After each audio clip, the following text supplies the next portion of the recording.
A lively square and a trapped bus can contain the same number of bodies and produce completely different cities. Territoriality, personal space, and crowding. How people claim, share, and defend urban space. Imagine a cafe with only a few customers. A person sits at a table intended for 4. Their coffee occupies one corner. A laptop is open in front of them. A phone lies beside it. A coat hangs over the chair opposite. A bag rests on the chair to the side. The person occupies 1 seat. Their belongings occupy 3 more. Another customer enters carrying a tray. They look around the room. Several chairs appear empty, but they are not socially available. The customer approaches the table, slows down, looks at the coat, glances toward the seated person, and then chooses a less comfortable place near the door. No words are exchanged. No legal ownership has changed. No formal rule gives one customer control over 4 chairs.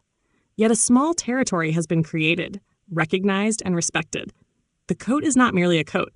The bag is not merely a bag. They have become territorial markers. They communicate. This space is connected to me. Someone may be returning.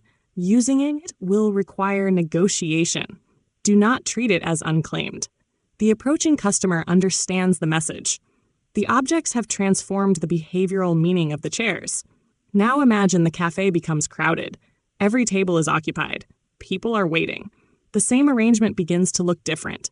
The coat on the chair no longer appears like an ordinary personal claim. It appears excessive. Someone may ask for the chair. A staff member may intervene. Another customer may move the coat without permission. The legitimacy of the territory changes as demand for the space increases. The physical arrangement is identical. The social situation is not. This lecture examines how people claim, share, and defend space. Its central argument is, human beings do not merely occupy space. They continuously regulate access, distance, visibility, contact, and control. Territoriality, personal space, privacy, and crowding are related, but they are not the same phenomenon. Territoriality concerns claims over places, objects, or areas. Personal space concerns the changing distance people maintain around their bodies. Privacy concerns the regulation of access to oneself or one's group. Density describes a physical condition. Crowding describes an experience in which desired spatial or social regulation becomes difficult. These distinctions matter because urban problems are often described too crudely. A square contains too many people. A neighborhood is overcrowded. Passengers are inconsiderate. Residents are territorial. Young people are taking over the park. Drivers need somewhere to park. Pedestrians are blocking the pavement. Each statement may describe something visible, but none yet explains the spatial relationship. Who is trying to control what? Which claims are considered legitimate? What distance is expected? Can people withdraw? Can they predict what others will do? Do they have alternatives? Whose occupation is treated as normal and whose occupation is treated as intrusion? A person placing a bag on a chair, a shopkeeper installing flower pots outside a storefront, a driver leaving a car on a sidewalk, and residents closing a courtyard gate may all be making spatial claims. But the claims differ in duration, authority, consequences, and scale. Territoriality should not be reduced to ownership. A person can own a place without actively occupying it. A person can occupy a place without owning it. A group can develop a strong sense of control over a place through repeated use. A public authority can legally own a space while allowing private actors to control access in practice. A territory is therefore not simply a piece of land. It is a relationship involving a claimant, an area, a degree of control, a set of recognized or contested rights, and the behavior of others. Irwin Altman treated territoriality as part of a larger system through which people regulate contact and privacy. In his account, territories can be distinguished by their centrality, duration, and degree of control. Primary territories are closely connected to the identity and everyday life of an individual or group. A home is the clearest example. A private bedroom, a personal office, or an enclosed garden may also function as primary territory. Control is relatively durable. The claim is widely recognized. Unauthorized entry is treated as a serious intrusion. Secondary territories are less central and less permanently controlled, but they are associated with regular users. A familiar desk in a shared office may become someone's usual place. Residents may treat the area outside their building as belonging particularly to them. Regular customers may identify a certain table as theirs. Children may repeatedly occupy one corner of a playground. A neighborhood group may care for a small garden on public land. The legal claim may be weak or absent, but repeated use creates expectations. Public territories are open, at least in principle, to a broad population. Sidewalks, public benches, parks, station platforms, and streets are examples. Claims within them are usually temporary and conditional. A person may occupy a bench while sitting on it. A passenger may claim a place in a queue. A family may use part of a lawn for a picnic. A street performer may temporarily organize an audience around a performance. The claim normally weakens when the user leaves. But public territory is never simply territory without rules. Access may depend on time, conduct, appearance, payment, policing, physical ability, or social recognition. A park may be legally public but feel unavailable after dark. A plaza may be formally open while private security discourages people who are not consuming anything. A sidewalk may belong to everyone in law and to parked cars in practice. Altman's categories are useful, but actual urban territories often remain ambiguous. A courtyard may be municipal property, function as a shared space for residents, and be treated by one household as private parking. A cafe terrace may occupy public pavement under a commercial permit. A street vendor may use a location daily without formal tenure. A group of teenagers may consider a stairway their regular gathering place, while building managers describe them as trespassers. Many territorial conflicts occur not because one side understands the rule and rejects it, but because different people classify the same space differently. One sees a public sidewalk. Another sees the frontage of a private business. One sees a shared courtyard. Another sees the space beneath their apartment window. One sees a public bench. Another sees a sleeping place. One sees an empty curb. Another sees emergency access, pedestrian visibility, or a child's path. The conflict concerns more than square meters. It concerns what kind of territory the space is and who has authority to define it. Sociologists Stanford Lyman and Marvin Scott proposed another useful classification. They distinguished public territories, home territories, interactional territories, and body territories. Public territories are spaces governed by general access rules. Home territories are places where regular participants experience relative freedom, familiarity, and control. Interactional territories are created when people form a social encounter. A group standing in a circle creates an interactional space. Someone attempting to walk directly through the middle of the group may be treated as intrusive, even though the floor remains public. A street performance creates an interactional territory between performer and audience. A conversation at a party creates a temporary boundary that others negotiate before entering.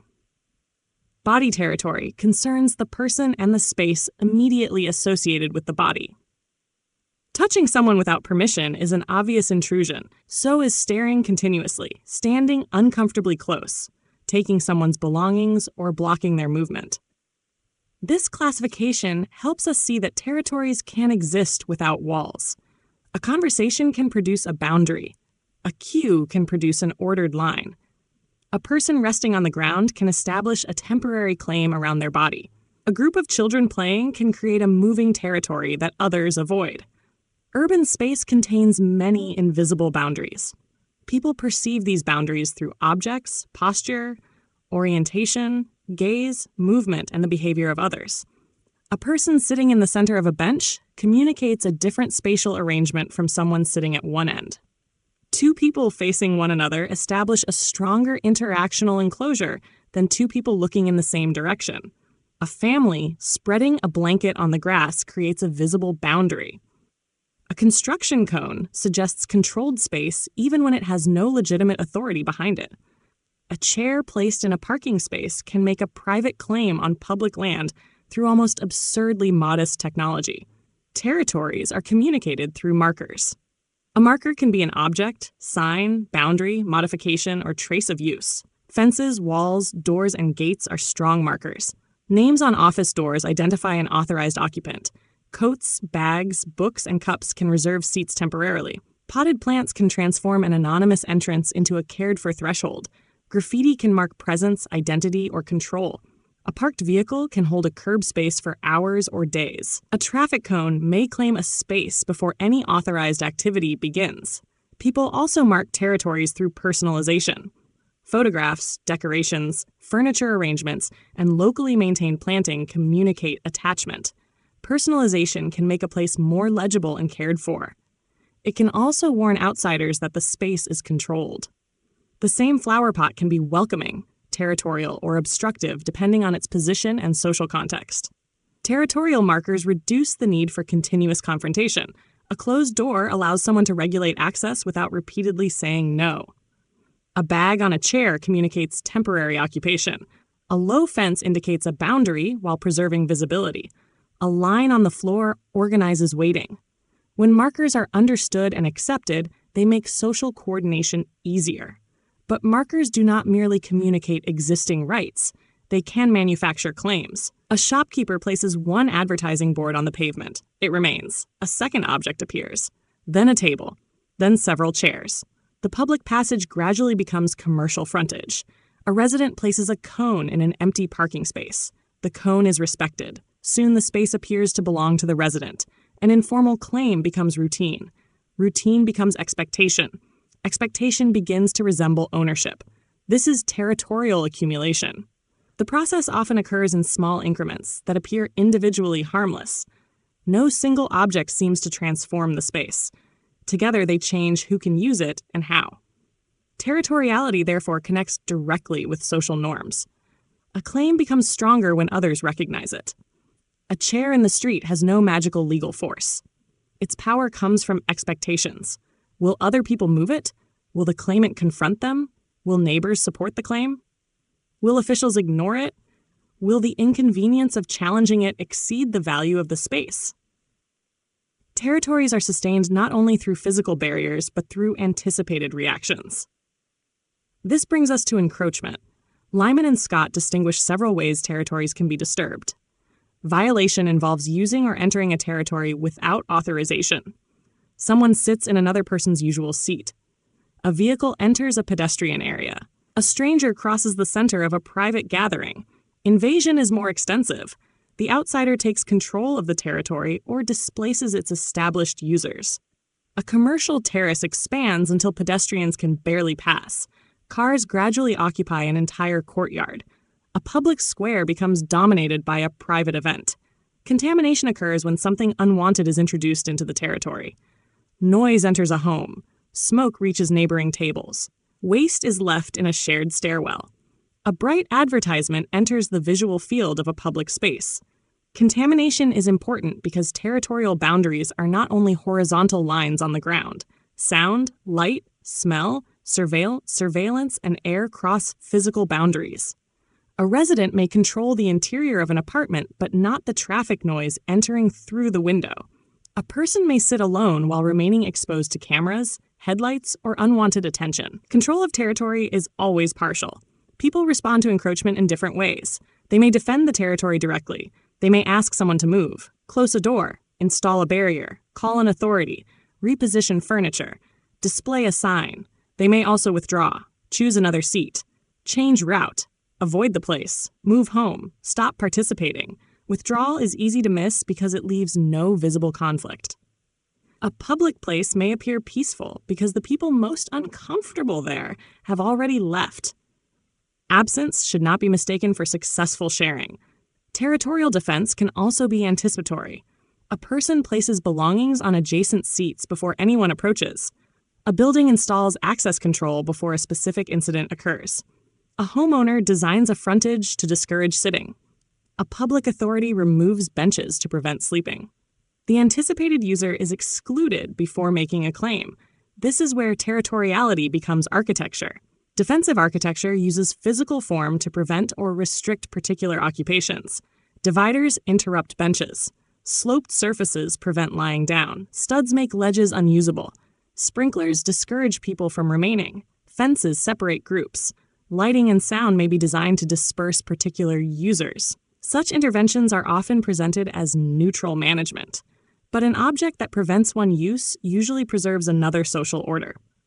A bench divider does not merely modify furniture. It determines what kind of body position is legitimate. A railing does not merely organize circulation. It decides where people may stop, cross, or gather. The political question is not only whether a design prevents misuse. It is who defines misuse and whether a humane alternative exists. Territoriality is also related to personal space. Personal space is often imagined as an invisible bubble surrounding the body. The metaphor is useful but incomplete. A bubble sounds fixed, symmetrical, and portable. Actual interpersonal distance changes continuously. It depends on relationship, activity, orientation, culture, setting, perceived threat, and available space. Edward T. Hall used the term proxemics for the study of how people organize and interpret interpersonal distance. He described intimate, personal, social, and public distances. Intimate distance permits close bodily contact, touch, whispering, and detailed sensory information. Personal distance is common among friends and familiar companions. Social distance supports interactions among acquaintances or people performing more formal roles. Public distance is associated with public speaking or interactions across larger spaces. Hall gave approximate measurements for these zones, but the numbers should not be turned into universal design laws. They emerged from particular observations and cultural contexts. The important contribution is not a ruler for measuring correct human distance. It is the insight that distance participates in communication. Moving closer can indicate affection, urgency, secrecy, aggression, authority, or assistance. Moving away can indicate discomfort, respect, fear, formality, or disengagement. The same distance has different meanings in different situations. A stranger standing 20 centimeters away on an empty platform may feel threatening. The same distance inside a crowded bus may be unavoidable and socially ignored. A doctor, hairdresser, caregiver, or security officer may enter distances that would be inappropriate in another role. The setting temporarily authorizes proximity. Orientation also matters. Two people standing side by side can tolerate a smaller distance than two strangers facing directly toward one another. People seated around a table use furniture to structure proximity. A person approaching from behind may produce more discomfort than someone visible from the front. Height, gaze, and movement change the meaning of distance. Personal space is therefore not empty geometry. It is a field of potential interaction. Robert Sommer studied personal space as part of the behavioral basis of design. His work helped show how furniture arrangements influence communication. Seats fixed in long rows support one kind of relationship. Chairs arranged around a small table support another. Some arrangements are sociopedal. They bring people into orientations that support interaction. Others are sociofugal. They separate people, reduce eye contact, or direct attention away from one another. Neither arrangement is universally better. A hospital waiting room may need to offer both social possibility and personal withdrawal. A station must support movement, waiting, information, and occasional conversation. A public square should allow groups to form without forcing strangers into unwanted intimacy. Good spatial design provides choices. People can approach or remain apart, join or observe, sit alone or with others, stay briefly or remain longer. Poor design imposes one social condition. It forces eye contact, eliminates retreat, makes every seat equally exposed, or makes gathering almost impossible. Personal space regulation is visible in ordinary public behavior. When several strangers enter an empty lift, they distribute themselves across the available area. The first person may choose a corner. The next chooses a distant position. As more people enter, the pattern is recalculated. People turn toward the door, reduce eye contact, and limit expressive movement. Physical proximity increases, but social involvement decreases.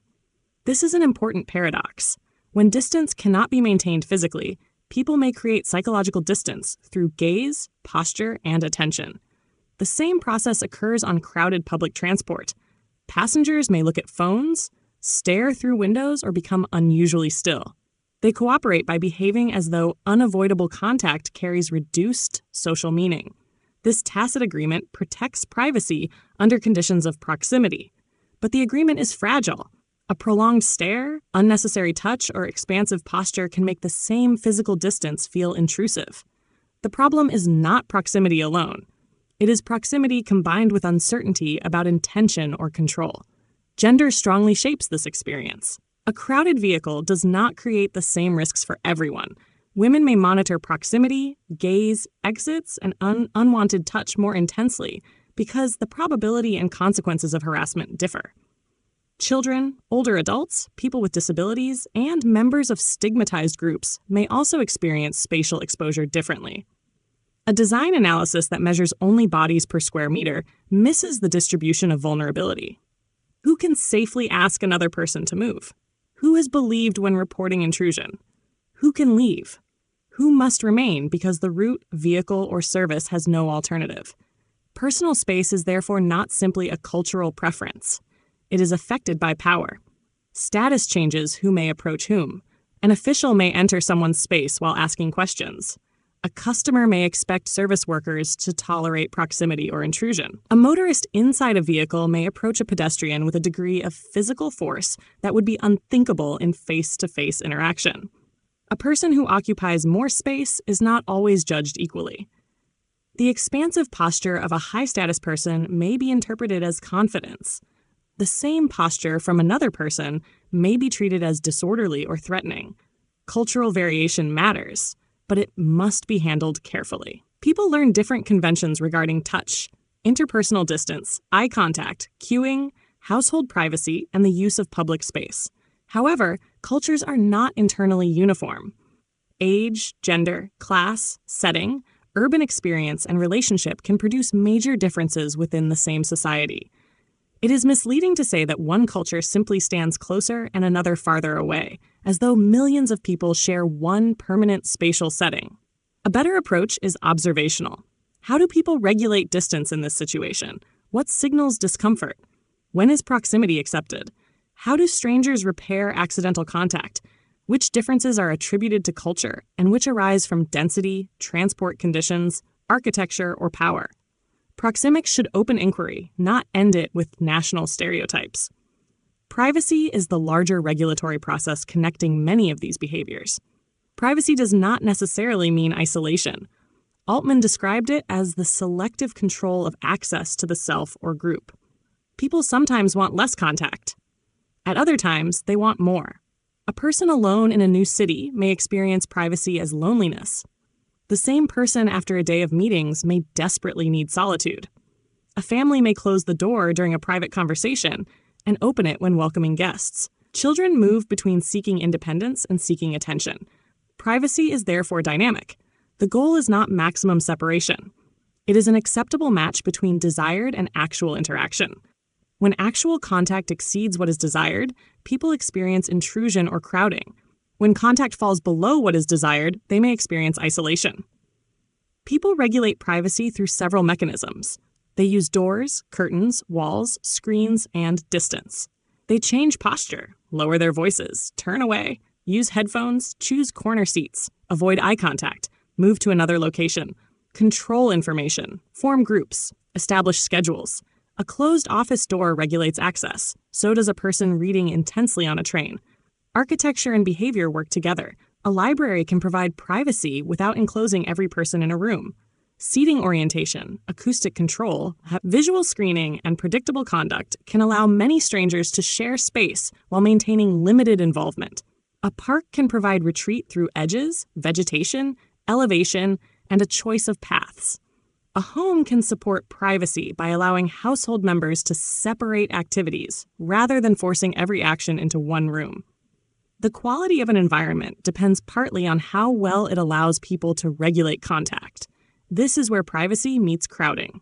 Density and crowding are often used as synonyms. They should be separated. Density is a physical ratio. It may describe people per room, residents per hectare, passengers per vehicle, or buildings per unit of land. Crowding is a psychological and social experience. Daniel Stokols made this distinction explicit. High density can exist without experienced crowding. Low density can still produce crowding. A busy public square may contain many people but feel enjoyable. A small waiting room with only a few people may feel intolerable. The difference depends on more than quantity. Crowding becomes more likely when people experience unwanted social contact, restricted movement, competition for resources, unpredictable intrusion, or lack of control. Consider two urban scenes. In the first, hundreds of people attend an outdoor festival. They chose to come. They expect density. The event has a visible structure. There are several exits. People can move to the edge. The crowd shares an activity. The atmosphere feels lively.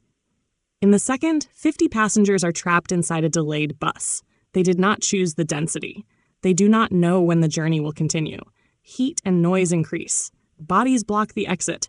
The crowd has no shared purpose beyond escape. The bus feels crowded.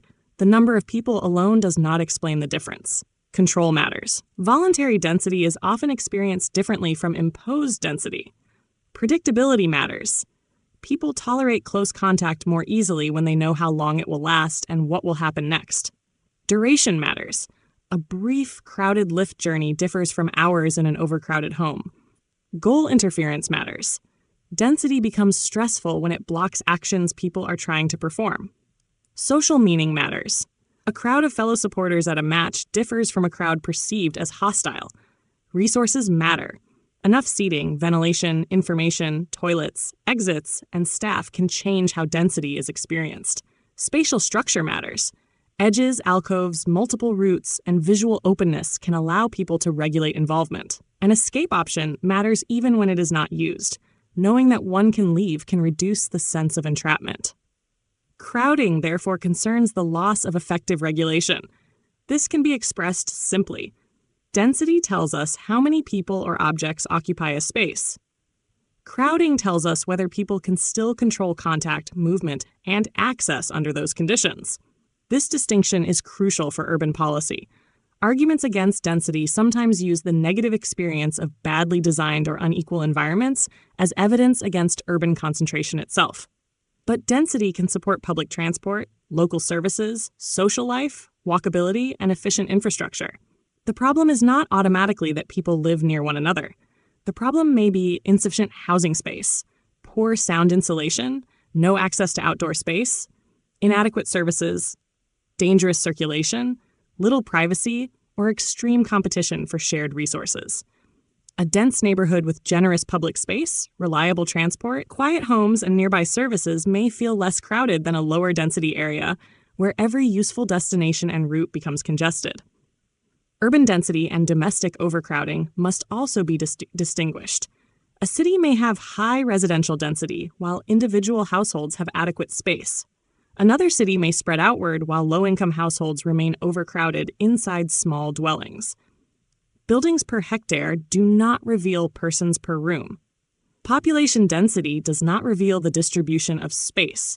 The politics of crowding therefore concerns who receives private space, who depends on public space, and whose occupation is treated as excessive. A large private home occupied by one household rarely appears crowded. A group of young people occupying part of a public square may be described as taking over. Several cafe tables on a sidewalk may be described as economic vitality. Several people resting in the same place without buying anything may be described as disorder. A line of parked cars may be treated as normal spatial background. A line of bicycles may be treated as clutter. The judgment of crowding is socially selective. Objects crowd cities too. Urban discussions often calculate human density while ignoring the spatial occupation of vehicles. A parked car occupies a substantial area while carrying nobody. Rows of vehicles narrow visibility, reduce movement, block crossings, and convert public land into storage. Yet because parked cars are familiar, their occupation can disappear from perception. A pavement with 20 pedestrians may be described as crowded. A curb with 20 cars is described as full. The language quietly assigns legitimacy. Parking is one of the clearest forms of urban territoriality. A driver temporarily leaves a private object in public space. The object reserves an area, excludes other uses, and often remains for hours. Formal parking systems regulate this claim through signs, payments, time limits, and permits. Informal systems rely on repetition, local power, and territorial markers. Residents may treat the space outside their home as belonging to them. Shopkeepers may reserve curb space for customers. Drivers may use chairs, crates, cones, or other vehicles to hold a place. A parking space becomes a secondary territory without a secure legal basis. The claim can become emotionally powerful because repeated use produces attachment. Removing the space is experienced not as changing the allocation of public land, but as taking something away from an individual. This is an example of endowment without ownership.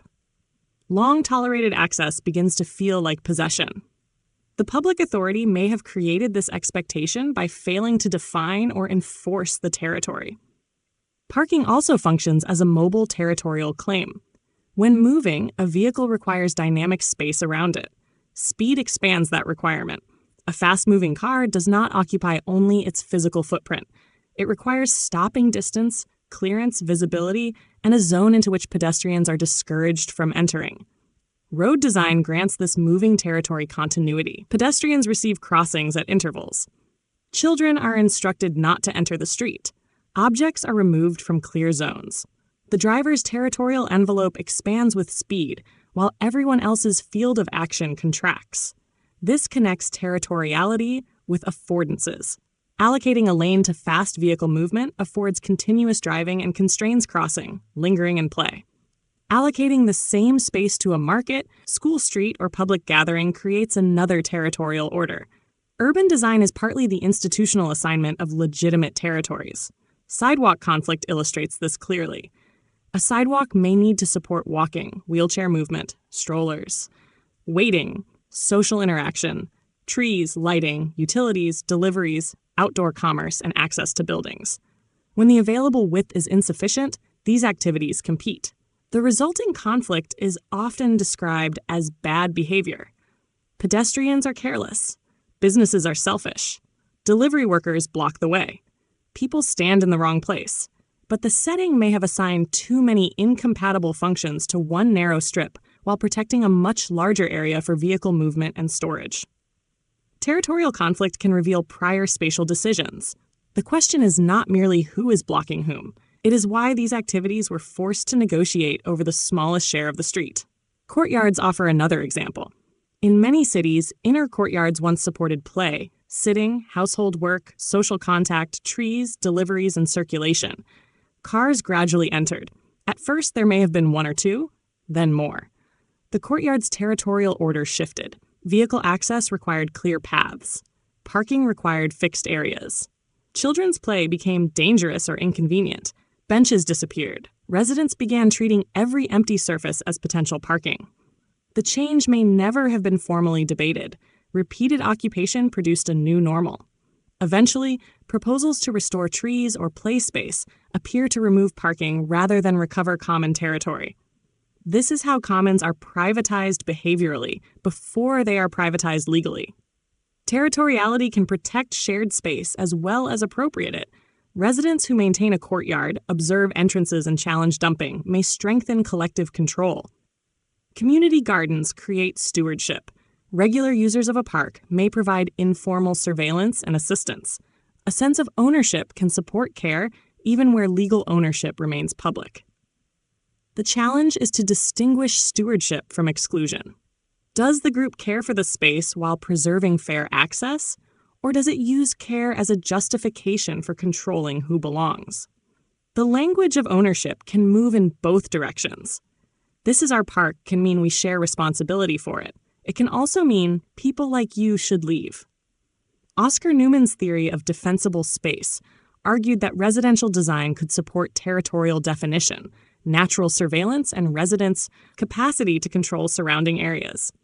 The idea influenced housing and crime prevention design. Some principles remain useful. Entrances should be legible. Residents should be able to observe shared areas. Ambiguous leftover spaces can be difficult to care for. But territorial design should not be treated as a mechanical solution to crime. Fences, surveillance, and access control can create exclusion without creating social trust. Visible space is not automatically safe. A guarded environment can shift risk elsewhere. Crime and insecurity also depend on inequality, institutions, services, social relations, and patterns of use. Territorial legibility matters, but architecture cannot substitute for society. Jane Jacobs approached safety through active public life rather than enclosure. Her idea of eyes on the street emphasized the informal observation produced by people using sidewalks, shops, and buildings throughout the day. The distinction is important. Surveillance can emerge from mutual presence and ordinary activity. It can also emerge from cameras, guards, and suspicion. The first may support public trust, The second may protect property while making some people feel constantly watched. Visibility is not experienced equally. One person feels protected because others can see the street. Another feels exposed because authorities or strangers continuously monitor them.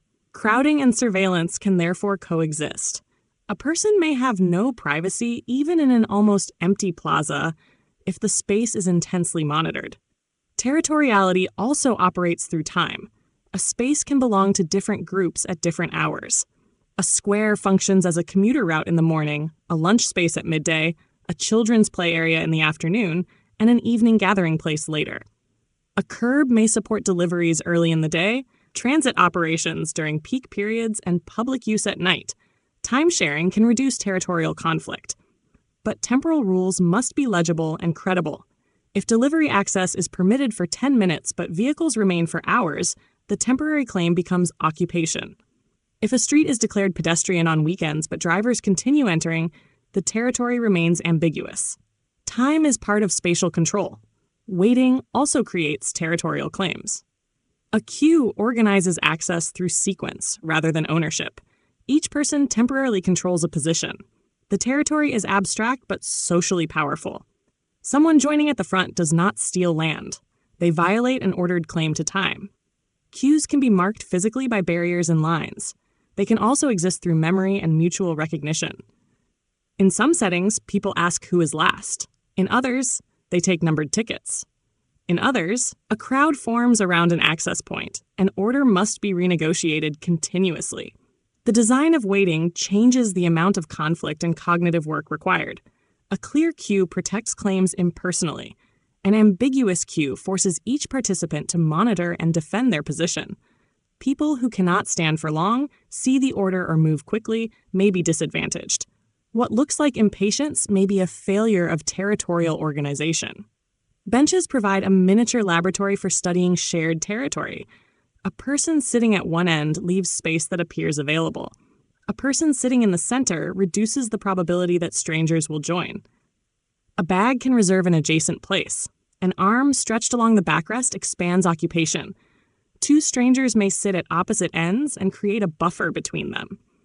As demand rises, the buffer contracts. Someone asks permission before sitting, even though the bench is public. The question is not a legal request. It acknowledges the existing microterritory and allows the occupant to adjust. Bench design shapes this negotiation. A long, uninterrupted bench permits many arrangements. Individual seats make capacity legible but reduce flexibility. Armrests can support older people rising from a seat while also preventing lying down. The same object can serve accessibility and exclusion depending on its form and intention. Design cannot be judged from one effect alone. We must ask which bodies and actions it supports, which it prevents, and what alternatives remain. Crowding is often managed through adaptation. People reduce movement, withdraw attention, alter schedules, avoid peak hours, leave home less often, use headphones, develop routines, claim fixed positions. These adaptations can hide the burden of the environment. A crowded household may appear stable because members spend more time outside. A dangerous public space may appear conflict-free because women avoid it at night. A congested bus may appear manageable because older passengers wait for another vehicle. A sidewalk blocked by cars may appear adequate because wheelchair users have stopped using it. Observed behavior reflects both use and exclusion. This leads to a methodological warning. Do not study only the people who remain. Territorial systems select their users. Those who cannot negotiate the distance, control, or risk may disappear from the setting. Research must therefore examine non-use, avoidance, and displacement. Ask who would like to be present but is not. Ask which times and routes people avoid. Ask who depends on accompaniment. Ask what would need to change for absent users to return. How should territoriality, personal space, and crowding be researched? The first method is systematic observation. Record where people position themselves, how long they remain, and how they respond when others approach. Observe posture, orientation, gaze, spacing, and movement.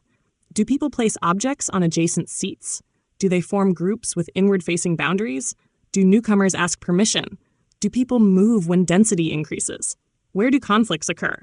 Observation should follow sequences rather than collect only static snapshots. A territorial claim develops over time. Someone arrives, places an object, expands their use, leaves briefly, returns. Another person challenges or respects the claim. The sequence reveals how territory is established and defended. The second method is territorial mapping. Map formal ownership, authorized use, and actual control separately. Who legally owns the land? Who maintains it? Who uses it regularly? Who decides what happens there? Who can exclude others? These answers may not align. A public space can be privately controlled in practice. A privately owned space can function as an important public passage. An area with no clear management may be controlled by the strongest local claimant. The third method is marker analysis. Document objects and modifications used to communicate claims. Signs, fences, paint, furniture, plants, vehicles, cones, personal belongings, cameras, lighting, temporary structures. Then ask whether others recognize the marker and whether the claim has formal authority. The fourth method is interpersonal distance observation. Record distance together with relationship, activity, orientation, and setting. Do not produce average measurements without context. The same distance means something different among friends, strangers, caregivers, customers, and passengers. Observe adjustment. Who moves first? Does someone turn away? Does conversation stop? Does a person create distance through an object? The reaction may be more informative than the measurement alone. The fifth method is density crowding comparison. Measure physical density, but separately ask participants how much control, discomfort, interference, and predictability they experience. Compare spaces with similar density but different layouts or social meanings. A crowded market may be enjoyable. A crowded corridor may be stressful. A busy park may still provide retreat. A half-empty waiting room may feel oppressive. The sixth method is behavior tracing. Follow how people move in relation to claims and boundaries. Do they walk around cafe tables? Enter the street to avoid parked cars? Change carriage on a train? Choose edge seats? Avoid the center of a plaza? Small detours reveal invisible territories. The seventh method is interviews and walk-alongs. Ask where people feel they may sit, stop, play, wait, or gather. Ask where they feel watched or out of place. Ask what they consider theirs, shared, or unavailable. Ask what happens if they challenge another person's claim. These questions reveal the anticipated social consequences that maps cannot show. The eighth method is time-based observation. Study the same place across different hours, days, and seasons. Territories may appear, disappear, and change ownership over time. A school entrance, market street, or nightlife district cannot be understood from one observation period.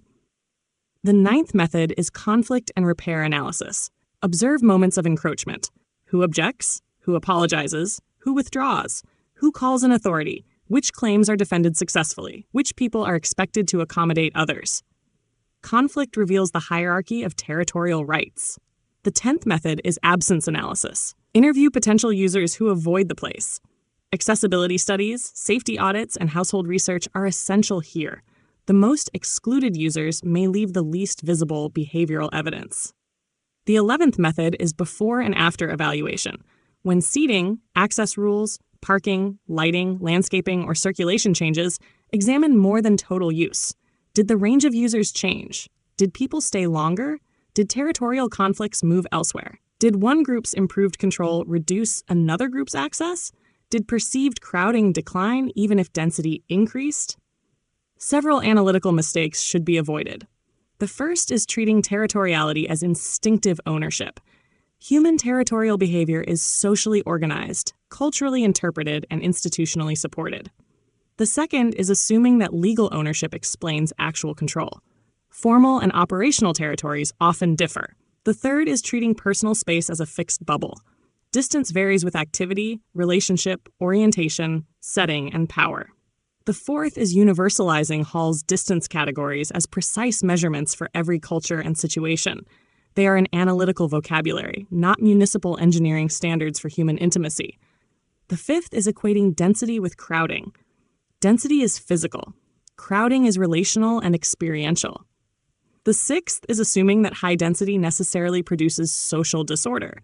Design, resources, control, expectations, and social meaning mediate its effects. The seventh is interpreting peaceful space as inclusive space. People may have withdrawn because their presence was challenged or made difficult. The eighth is treating all territorial claims as equally legitimate. A bag reserving a chair for 2 minutes is not equivalent to a vehicle blocking a sidewalk for 8 hours. Scale, duration, authority, and consequences matter. The ninth is assuming that territorial markers merely reflect ownership. Markers can create and normalize unsupported claims. The 10th is celebrating community ownership without examining exclusion. Stewardship can protect a commons or convert it into a club. The 11th is using defensive design as a substitute for services, governance, or social policy. Metal studs are not a housing program. The 12th is studying people while ignoring objects. Cars, furniture, barriers, and commercial equipment can occupy more space and exert more control than human bodies. The 13th is changing a boundary without studying displaced behavior. Removing one gathering place, parking area, or vendor location does not make the underlying activity disappear. It may simply move the conflict elsewhere. We can now return to the cafe. The first customer occupies one chair. Their belongings extend the claim. The second customer detects the markers and chooses not to challenge them. As the cafe fills, the legitimacy of the expanded territory weakens. The same coat carries a different social meaning because demand, alternatives, and expectations have changed. If someone asks to use the chair, a small negotiation follows. The seated person may remove the coat, apologize, refuse, explain that a companion is returning, ignore the request. The response reveals how strongly they understand the chair to be connected to their territory. The other customer's reactions reveal whether the claim is collectively accepted.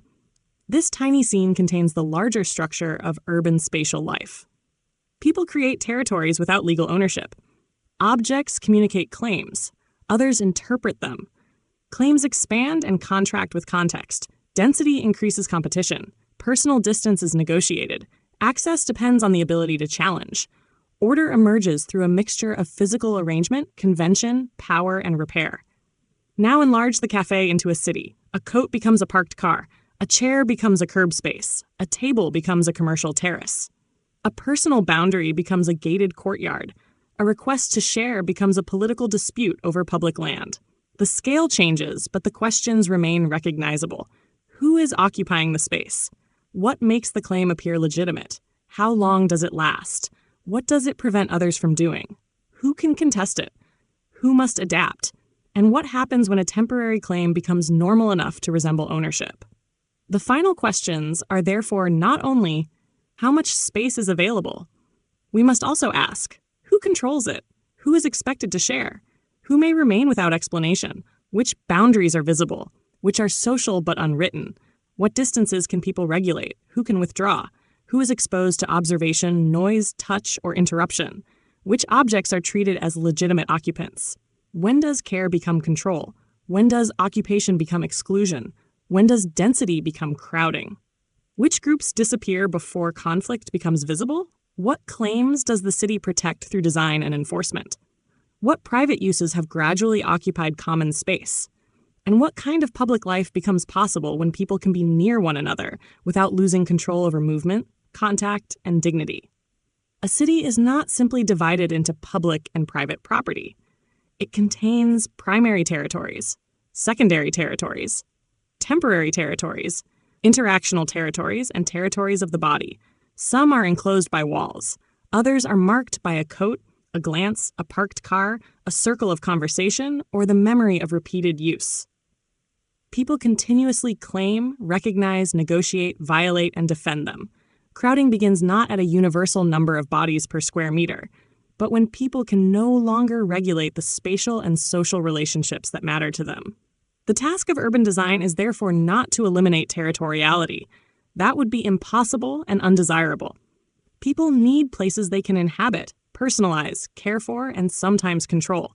The task is to create a fair territorial order, one that protects privacy without producing isolation, supports stewardship without licensing exclusion, allows density without making people feel trapped, makes public access real rather than merely legal, prevents powerful objects and actors from silently annexing common space, and gives different people enough control to approach, withdraw, gather, pass, rest, and belong. A livable city does not force everyone into permanent intimacy, nor does it divide everyone behind walls. It allows people to regulate the distance between stranger and neighbor, exposure and retreat, individual claim and common life. That distance is never fixed. The city negotiates it every day. Selected original works cited Altman, Irwin, The Environment and Social Behavior, Privacy, Personal Space, Territory, Crowding. Brooks Cole, 1975. Goffman, Erving, Behavior in Public Places, Notes on the Social Organization of